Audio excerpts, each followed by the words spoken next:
ゼロになったっていい。 Dia bukanlah wanita yang disukainya. Jika harus diperjelas, dia justru lebih dekat ke arah benci. Namun tubuh mungil wanita yang berada dalam pelukannya itu terasa lembut secara tidak wajar. Bukannya mereka sedang telanjang, keduanya jelas-jelas mengenakan seragam. Tapi tekstur empuk itu tersampaikan dengan sangat nyata. Ini adalah tekstur yang pertama kali dia rasakan seumur hidupnya.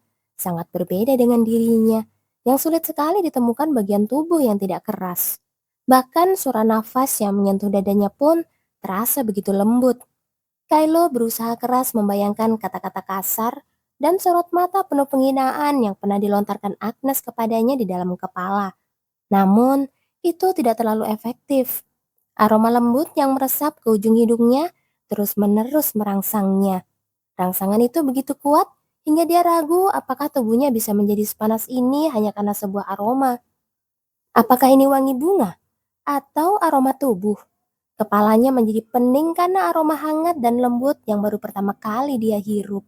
Tanpa sadar, dia bahkan ingin membenamkan hidungnya ke rambut sang putri dan menikmati aromanya. Mungkinkah manusia bisa mengeluarkan bau seperti ini?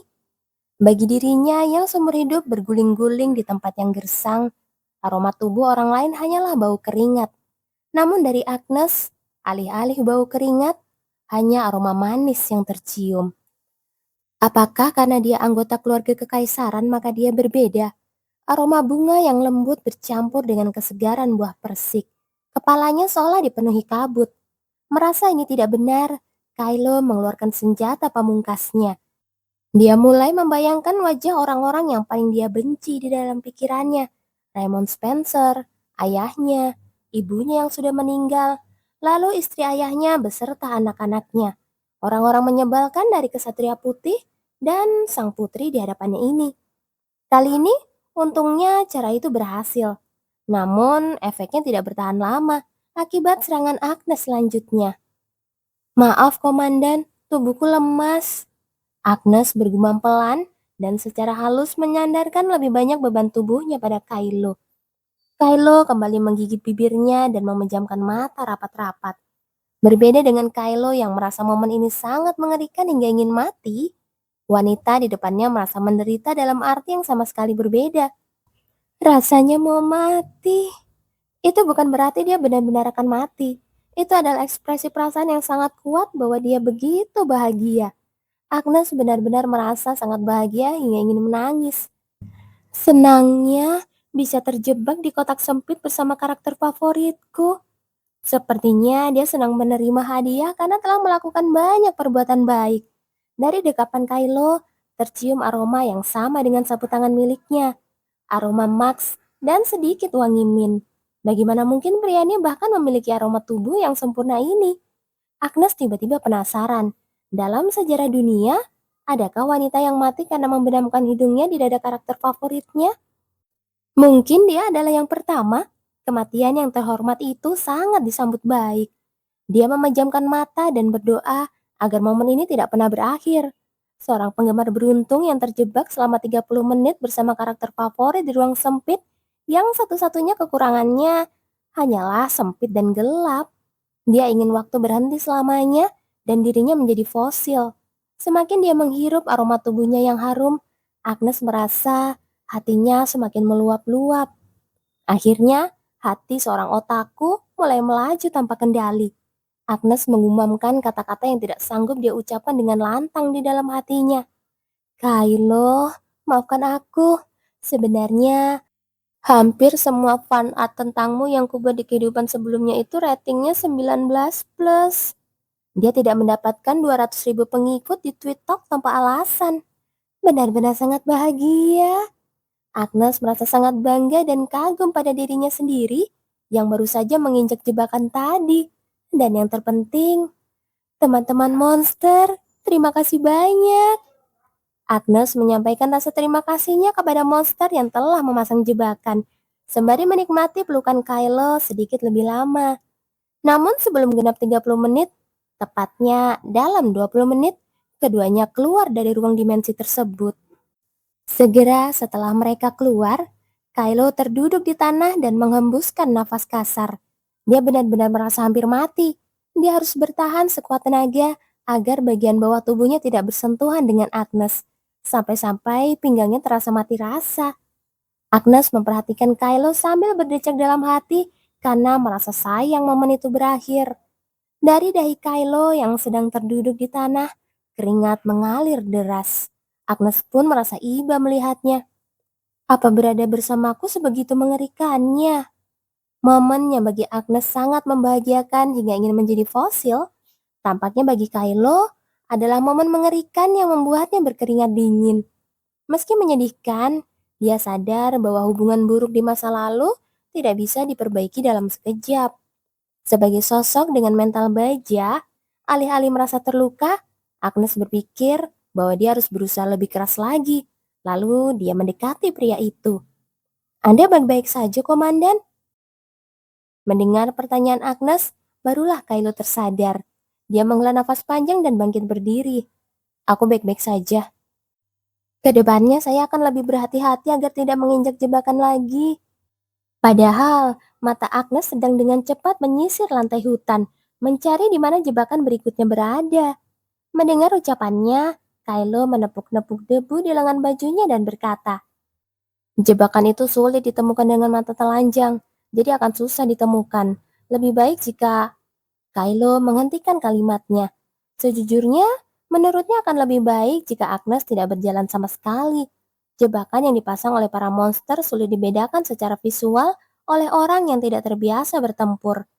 Namun, karena mereka meninggalkan kuda mereka, satu-satunya cara agar Agnes tidak berjalan adalah Kylo harus menggendongnya di depan atau di punggung. Alasan dia berhenti bicara tidak lain karena dia berpikir Agnes mungkin akan merasa jijik. Bisa saja Agnes salah paham dan mengira dia sedang mencari kesempatan untuk melakukan kontak fisik lagi. Bagi Kylo, dia sama sekali tidak ingin ada kontak fisik lagi dengannya. Sang putri pun merasa sangat tidak nyaman karena kontak fisik yang tidak terhindarkan tadi. Namun saat Kylo menatap wajah Agnes, dia tertegun. Sama sekali tidak ada raut tidak senang di wajahnya. Mereka baru saja menempel erat di ruang sempit dan tertutup selama 20 menit. Tapi, apakah Agnes tidak merasa jijik? Seorang putri Agnes? Rasa sangsi muncul, tapi wajah Agnes benar-benar terlihat damai. Tidak, bahkan dia terlihat sedang dalam suasana hati yang baik. Lebih baik apa? Karena saya mungkin akan menginjaknya lagi. Apa Anda ingin menggendong saya? Agnes yang menyadari kelanjutan kalimat yang tertahan di tenggorokan Kylo bertanya sambil mengangkat sudut bibirnya hingga membentuk senyuman. Kylo merasa panik karena senyuman yang tiba-tiba itu dan tidak mampu mengeluarkan sepatah kata pun. Wajah sang putri yang tersenyum padanya benar-benar sesuatu yang sulit dia biasakan. Sepertinya itu ide yang bagus, Komandan. Untuk menyucikan sungai yang berlumuran darah, lebih baik saya menghemat tenaga terlebih dulu. Maksudnya, demi staminanya sendiri, dia menyuruh Kylo membawanya seperti pelayan lagi. Benar, Putri Agnes sama sekali tidak menganggapnya sebagai lawan jenis, karena hanya menganggapnya sebagai alat atau pelayan. Dia tidak perlu merasa tidak nyaman saat bersentuhan. Begitu menyadari hal itu, Kylo didera rasa terhina yang mendalam. Jika dibalik, itu berarti dia sendirilah yang sadar akan eksistensi sang putri sebagai seorang wanita, hingga dia merasa tidak nyaman. Bahkan tubuhnya sampai terasa panas. Padahal pihak lawan hanya menganggapnya tidak lebih dari sebuah kereta kuda, tapi bisa-bisanya dia sendiri yang malah salah paham. Kylo meredam kemarahan yang mendidih di dalam dirinya, lalu menatap tajam sang putri. Putri Agnes berdiri dengan tenang, seolah sudah siap untuk digendong. Dan begitu mata mereka bertemu, dia merentangkan tangannya. Pada saat itu, jantung Kylo seakan merosot jatuh. Sungguh tidak masuk akal. Tapi sosok Putri Agnes yang merentangkan tangan itu terlihat begitu manja. Persis seperti seorang kekasih yang minta dipeluk. Kylo menggelengkan kepala, berpikir bahwa mungkin ada yang salah dengan penglihatannya. Alih-alih menggendongnya di depan, dia justru menyodorkan punggungnya kepada Agnes. Lebih baik Anda naik ke punggung saya. Dia benar-benar menolak untuk mendekapnya lagi. Berada sangat dekat dengan wajah wanita itu terasa sangat tidak nyaman bagi Kylo. Dia tidak suka nafas mereka bersentuhan, dan dia benci saat menunduk. Dia bisa melihat fitur wajah sang putri dari jarak sedekat itu. Berkat itu, Agnes kini menatap punggung lebar yang terbentang di depan matanya. Rezeki nomplok macam apa lagi nih? Tanpa ragu sedikit pun, dia segera naik ke punggung karakter favoritnya. Punggung Kylo benar-benar lebar dan kokoh. Agnes melingkarkan lengannya di leher Kylo dan mendekapnya dengan kuat. Nyaman sekali. Agnes menyandarkan kepalanya di tengkuk Kylo yang terbuka sambil mengangkat sudut bibirnya. Karena dia sedang digendong di belakang, dia merasa jauh lebih leluasa karena tidak perlu menjaga ekspresi wajahnya. Di sisi lain, berbanding terbalik dengan Putri Agnes yang diam-diam tersenyum bahagia, ekspresi wajah Kylo terlihat sangat gelap. Suasana hatinya sedang sangat buruk, hingga dia merasa sanggup menebas monster manapun yang berani muncul di depannya dalam sekejap mata. Anggapan bahwa menggendong di punggung akan lebih nyaman daripada mendekap di depan ternyata adalah kekeliruan total. Ini malah jauh lebih sulit. Putri Agnes melingkarkan lengannya di leher Kylo dengan sangat erat, seolah-olah dia berniat mencekiknya sampai mati. Tentu saja itu tidak benar-benar terasa sakit seperti dicekik, tapi cukup menyesakkan sampai membuatnya kesal. Ditambah lagi, napas lembut Agnes terus-menerus terasa di tengkuknya. Mengingat dia sempat berkeringat dingin di ruang dimensi tadi, Kylo menjadi tegang karena takut sang putri akan mencium bau keringat yang tidak menyenangkan dari tubuhnya. Namun yang paling membuatnya kesulitan adalah sentuhan lembut tubuh sang putri yang terasa di punggungnya. Seluruh tubuh Agnes terasa begitu lembut hingga Kylo ragu apakah mereka berasal dari spesies manusia yang sama.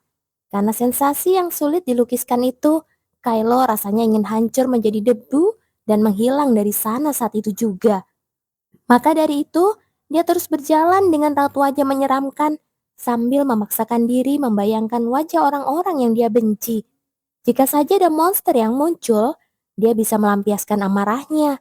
Tapi entah bersembunyi di mana, makhluk-makhluk itu tidak kunjung menampakkan diri.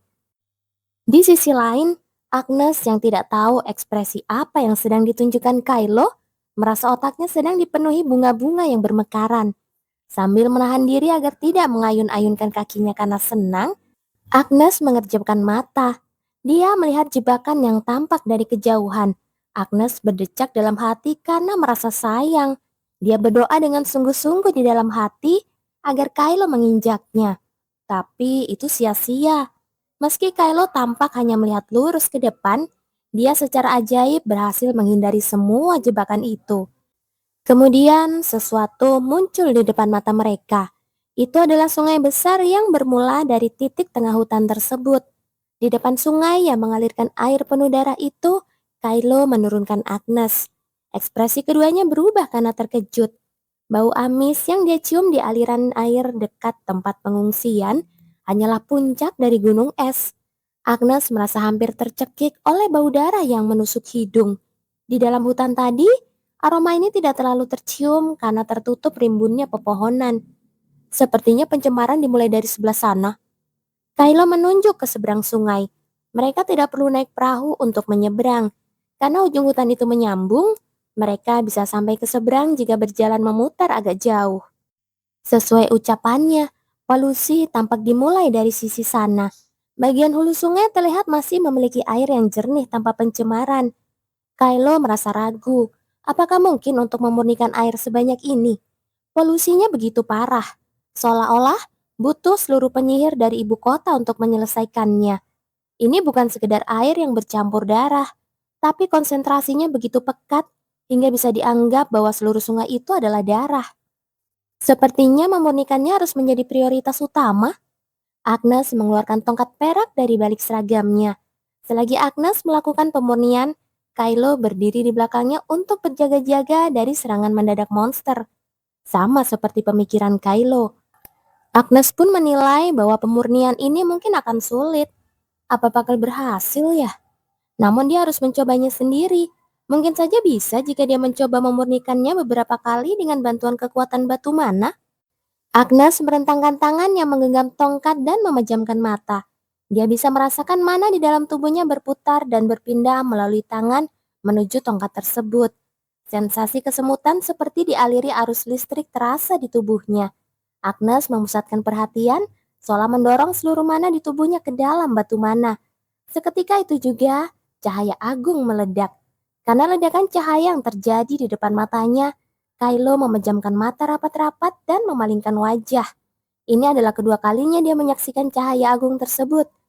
Butuh waktu cukup lama bagi penglihatannya untuk kembali normal setelah sisa-sisa cahaya itu menghilang. Mulut Kylo menganga karena terkejut. Jelas sekali bahwa baru beberapa saat lalu, seluruh sungai mengalirkan air darah yang merah pekat. Namun dalam sekejap, air sebanyak itu telah murni kembali. Airnya kini begitu transparan dan bersih hingga dasar sungai terlihat. Bau amis darah yang menusuk hidung pun menghilang tanpa bekas. Agnes juga tidak bisa menyembunyikan ekspresi terkejutnya. Ini beneran berhasil. Ternyata bisa ya. Kekuatan mana yang dimiliki anggota keluarga kekaisaran memang dikenal lebih hebat daripada penyihir biasa. Namun karena dia belum pernah menggunakan sihir dengan benar, dia tidak tahu bahwa kemampuannya sehebat ini. Apakah Kylo juga melihat momen ini? Mungkinkah di mata Kylo aku terlihat sedikit keren? Benar-benar luar biasa.